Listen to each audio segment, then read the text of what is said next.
প্রবাস ফেরত ভাই ও বোনেরা, প্রবাসী কল্যাণ ও বৈদেশিক কর্মসংস্থান মন্ত্রণালয়ের অধীন ও ওয়েজ আর্নার্স কল্যাণ বোর্ড কর্তৃক বাস্তবায়নাধীন প্রবাস ফেরত অভিবাসী কর্মীদের রেইজ প্রকল্পের মাধ্যমে আর্থিক প্রণোদনা সহ নানা ধরনের সহযোগিতা প্রদান করছে। 2015 সালের 1 জানুয়ারি হতে ফেরত কর্মীরা প্রকল্প সুবিধার অন্তর্ভুক্ত হবেন। এই সহযোগিতা পেতে জেলা ওয়েলফেয়ার সেন্টারে এসে নাম নিবন্ধন করতে হবে।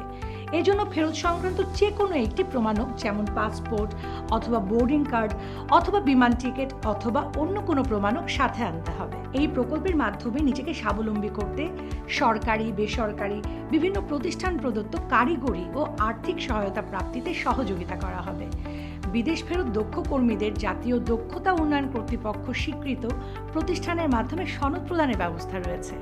নিবন্ধিত কর্মীদের এককালীন প্রণোদনা দেওয়া হচ্ছে। রেইজ প্রকল্পের সহযোগিতার মাধ্যমে আত্মকর্মসংস্থানে এগিয়ে আসুন। পরিবার পরিজন নিয়ে ভালো থাকুন, সুস্থ থাকুন। প্রকল্প সুবিধা গ্রহণ করে নিজেকে স্বাবলম্বী করুন।